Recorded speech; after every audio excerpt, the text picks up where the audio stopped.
নমস্কাৰ। জুবিন গাৰ্গৰ মৃত্যুৱে সকলোকে একত্ৰিত কৰি থৈ গৈছে। অসমৰ জাতি জনগোষ্ঠী ধৰ্ম বৰ্ণ নিৰ্বিশেষে সকলো লোককে একেখন মঞ্চত আনি থিয় কৰাইছে আৰু এই কথাবিলাক বহুতেই আলোচনা কৰিছে। প্ৰতিজন বিৰোধী দলৰ নেতাই এই কথাবিলাক কৈছে।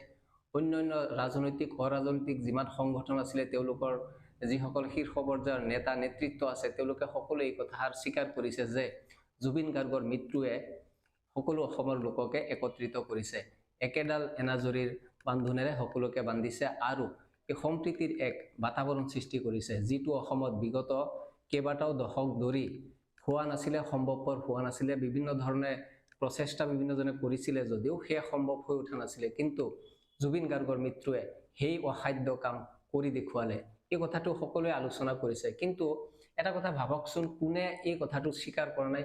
কোন সকলৰ মুখত এই কথাবিলাক উচ্চাৰণ হোৱা নাই যে জুবিন গাৰ্গৰ মৃত্যুৱে সকলোকে একত্ৰিত কৰিছে? এবাৰ ভাবকচোন যে কাৰ কাৰ মুখত এইবিলাক কথাবিলাক ফুটি উঠা নাই? তেতিয়া আপুনি উত্তৰ পাব যে বিজেপিৰ যিসকল নেতা মন্ত্ৰী আছে তেওঁলোকৰ মুখত এই কথাষাৰ এবাৰো অহা নাই যে জুবিন গাৰ্গৰ মৃত্যুৱে অসমৰ সকলো জাতি জনগোষ্ঠী ধৰ্ম বৰ্ণ নিৰ্বিশেষে সকলোকে আমাকে একত্ৰিত কৰিছে। বিশেষকৈ যিগৰাকী ব্যক্তিয়ে এই গোটেই ঘটনাক্ৰমৰ পিছত জুবিন গাৰ্গৰ মৃতদেহ নশ্বৰদেহ অসমলৈ আনি সৎকাৰ শেষ কৰাৰ পৰ্যন্ত যিগৰাকী ব্যক্তিয়ে নেতৃত্ব দিছে, ৰাজ্যৰ মুৰব্বীগৰাকী মুখ্যমন্ত্ৰী হিমন্ত বিশ্ব শৰ্মা, তেখেতৰ মুখত শুনিছে নেকি যে অসমৰ সকলো লোককে একত্ৰিত কৰিছে জুবিন গাৰ্গৰ মৃত্যুৱে? বা বিজেপিৰ যি শীৰ্ষ নেতৃত্ব আছে তেওঁলোকে এই কথাবিলাক স্বীকাৰ কৰিছে নেকি? মন্ত্ৰী পীযুষ হাজৰিকাই এই কথাবিলাক স্বীকাৰ কৰিছেনে? অশোক সিংহালে কৈছেনে যে জুবিন গাৰ্গৰ মৃত্যুৱে সকলোকে একত্ৰিত কৰিছে? জয়ন্ত মল্ল বৰুৱাই কৈছেনে যে সকলোকে একত্ৰিত কৰিছে জুবিন গাৰ্গৰ মৃত্যুৱে? নাই, আপোনালোকে শুনিবলৈ নাপাব তেওঁলোকৰ মুখত। অন্তত আমি শুনিবলৈ পোৱা নাই যে জুবিন গাৰ্গৰ মৃত্যুৱে সকলোকে একত্ৰিত কৰিছে। যি কাম বিগত কেইবা বছৰ ধৰি হোৱাৰ সম্ভৱ হোৱা নাছিলে সেয়া সম্প্ৰতি সম্ভৱ হৈছে। বিগত মাহৰ 19-20 তাৰিখৰ পৰা আজিৰ তাৰিখলৈকে এটা সম্প্ৰীতিৰ পৰিৱেশ অসমত বিৰাজ কৰি আছে, কিন্তু ৰাজনৈতিক নেতাই অতি চতুৰতাৰে সেই কামবিলাক অলপ বেলেগ ফালে ফালৰি কাটিবলৈ আৰম্ভ কৰিছে। বিশেষকৈ মুখ্যমন্ত্ৰী হিমন্ত বিশ্ব শৰ্মাই দুদিন পূৰ্বে যিষাৰ কথা ক'লে, মিয়াক এই পৰিস্থিতিৰ মাজত টানি আনিলে। আৰু মিয়াৰ জনসংখ্যা কিমান নাজানে নেকি মানুহে? অসমৰ মানুহে নাজানে নেকি মিয়াৰ জনসংখ্যা কিমান? আজি হাতে হাতে গুগল আছে, সকলোৱে গুগল চাৰ্চ কৰি ক'ব পাৰে। বিভিন্ন সময়ত বিভিন্ন ধৰণৰ পৰীক্ষা ইণ্টাৰভিউ বিলাক অনুষ্ঠিত হৈ আছে, কথাবিলাক আলোচনা হৈ আছে। ইয়াৰ পিছতো এনে এটা পৰিস্থিতিত মুখ্যমন্ত্ৰীয়ে মিয়াক টানি অনাৰ উদ্দেশ্যটো কি? মিয়াৰ জনসংখ্যা 2000 আগন্তুক যি সেন্সাস হ'ব তাত মিয়াৰ জনসংখ্যা বৃদ্ধি হ'ব, মিয়াক প্ৰেছাৰত ৰাখিব লাগে। আৰে ভাই, মিয়াক প্ৰেছাৰত কোনে ৰখা নাই? মিয়াক আগতেও প্ৰেছাৰত ৰাখিছিলে, আজিও প্ৰেছাৰত আছে। বিজেপি আহিছে বুলিয়ে যে মিয়া প্ৰেছাৰত আছে তেনেকুৱা নহয়। কংগ্ৰেছ যেতিয়া আছিলে চৰকাৰত তেতিয়াও মিয়া প্ৰেছাৰত আছিলে। কংগ্ৰেছ থকা সময়তো ডি ভোটাৰৰ সমস্যাত জৰ্জৰিত আছিলে, বিদেশী সমস্যাত জৰ্জৰিত আছিলে। আজি বিজেপি অহাৰ পিছতো মিয়া সেই প্ৰেছাৰতেই আছে। গতিকে মিয়াৰ নামত যে আপোনালোকে জুবিন গাৰ্গৰ যি তদন্ত প্ৰক্ৰিয়া বা জুবিন গাৰ্গৰ মৃত্যুৰ পিছত অসমত সৃষ্টি হোৱা যি সম্প্ৰীতিৰ এক বাতাবৰণ, সেয়া আপোনালোকে নাইকিয়া কৰিব বিচাৰিছে, এই কথাষাৰ সকলোৱে বুজি পায়। আৰু এই কথাষাৰ বুজি পাই বাবেই স্বয়ং মুখ্যমন্ত্ৰীগৰাকীৰ ফেচবুক পেজৰ তলত, ভিডিঅ'ৰ তলত, নিউজৰ তলত ইমান গালি পাৰি আছে মানুহে, ইমান সমালোচনা কৰি আছে যে এনেকুৱা এটা পৰিস্থিতি আপোনালোকে বেলেগ ফালে টানি নিনিব। কিন্তু মুখ্যমন্ত্ৰী হিমন্ত বিশ্ব শৰ্মা, যিগৰাকী অতি ডাইনেমিক বুলি কোৱা হয়, সেই নেতাগৰাকীয়ে মিয়াৰ নামত গোটেই জীৱন ৰাজনীতি কৰিবলৈ যেন এক পণ গ্ৰহণ কৰিছে। মোগলৰ পৰা আৰম্ভ কৰি যেতিয়াৰ পৰা বিজেপিত আহিছে তেওঁ মিয়াৰ পিছফালে লাগি আছে। মিয়াৰ বিৰুদ্ধে বা বাংলাদেশীৰ বিৰুদ্ধে, মিয়া খেদাৰ বিৰুদ্ধে তেওঁ কিমান কাৰ্যকৰী পদক্ষেপ গ্ৰহণ কৰিব পাৰিছে তাৰ কোনো ধৰণৰ উদাহৰণ কিন্তু নাই।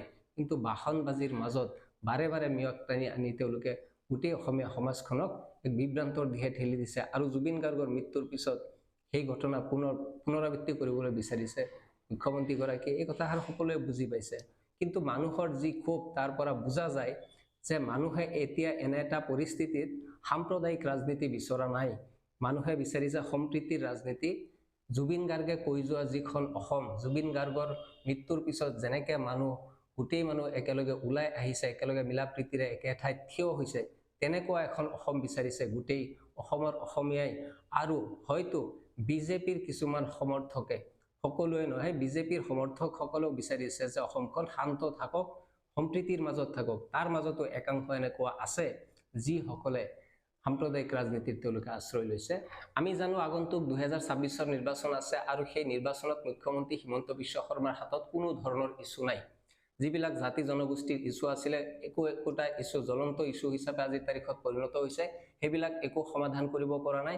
কেৱল উচ্ছেদৰ নামত মুখ্যমন্ত্ৰীয়ে ৰাজনীতি কৰিব বিচাৰিছে, কেৱল মিয়াৰ নামত ৰাজনীতি কৰিব বিচাৰিছে। মুখ্যমন্ত্ৰীয়ে কেইটামান চাকৰি দিছে আৰু সেই চাকৰিৰ নামত ৰাজনীতি কৰিব বিচাৰিছে। কিন্তু অসমৰ মানুহে এই কথা বুজি পাইছে যে কেইটামান চাকৰি যি দিছে সেই চাকৰিৰ নামত তেওঁ ভোট আদায় কৰিব নোৱাৰে। সেইকাৰণে মিঠাতেললৈকে নামি আহিছে। মিঠাতেল ফ্ৰী দিব, বিভিন্ন ধৰণৰ আঁচনি ৰূপায়ণ কৰাৰ পিছতো আশ্বস্ত হ'ব পৰা নাই। বিশেষকৈ BTID নিৰ্বাচনত খোৱা যি মুখ থেকেচা, সেই মুখ থেকেচাৰ পাছত হয়তো মুখ্যমন্ত্ৰীয়ে বুজি উঠিছে যে এনেধৰণৰ যি ধনবল, বাহুবল, প্ৰচাৰ, সেইবিলাকৰ ৰাজনীতি এতিয়া অসমৰ ৰাইজে এতিয়া হয়তো আৰু নিবিচাৰিব। সেইকাৰণে সাম্প্ৰদায়িক ৰাজনীতিৰ আশ্ৰয় লোৱাৰ তেওঁ এটা চেষ্টা কৰিছে বুলি আমি ক'ব পাৰি। কিন্তু এনে সময়তে 22টা দিন পাৰ হৈ যোৱাৰ সময়তে যোৱাকালি নিশা প্ৰায় 12 বজাৰ পিছত জুবিন গাৰ্গৰ পত্নীয়ে যিদৰে সমাধি ক্ষেত্ৰত গৈ হিয়া ধাকুৰি কান্দিলে আৰু ন্যায় বিচাৰিলে, জনসাধাৰণক আবেদন জনালে যে আপোনালোকে ডেইলি ফেচবুকত, আপোনালোকে হোৱাটছএপত, ইনষ্টাগ্ৰামত যি আছে আপোনালোকৰ হাতত মঞ্চ, তাতে আপোনালোকে জুবিন গাৰ্গৰ বাবে ন্যায় বিচাৰক। আৰু এনেধৰণে এগৰাকী জাতীয় সম্পদ বুলি ক'ব পাৰি, যিখন অসমৰ গোটেই অসমখনক যিগৰাকী ব্যক্তিয়ে বিশ্ব দৰবাৰত পৰিচয় কৰাই দিলে, আৰু সেইগৰাকী ব্যক্তিৰ মৃত্যুৰ পাছত এনেদৰে তদন্তৰ নামত, ন্যায়ৰ নামত সেই মানুহজনৰ পত্নীয়ে সমাধিস্থলীত গৈ মাজনিশা এনেকে হিয়া ধাকুৰি প্ৰাৰ্থনা কৰিব লগা হৈছে। ইয়াতকৈ দুৰ্ভাগ্যজনক কথা একো হ'ব নোৱাৰে। ৰজাঘৰে এই ঘটনাবিলাক চাব লাগে।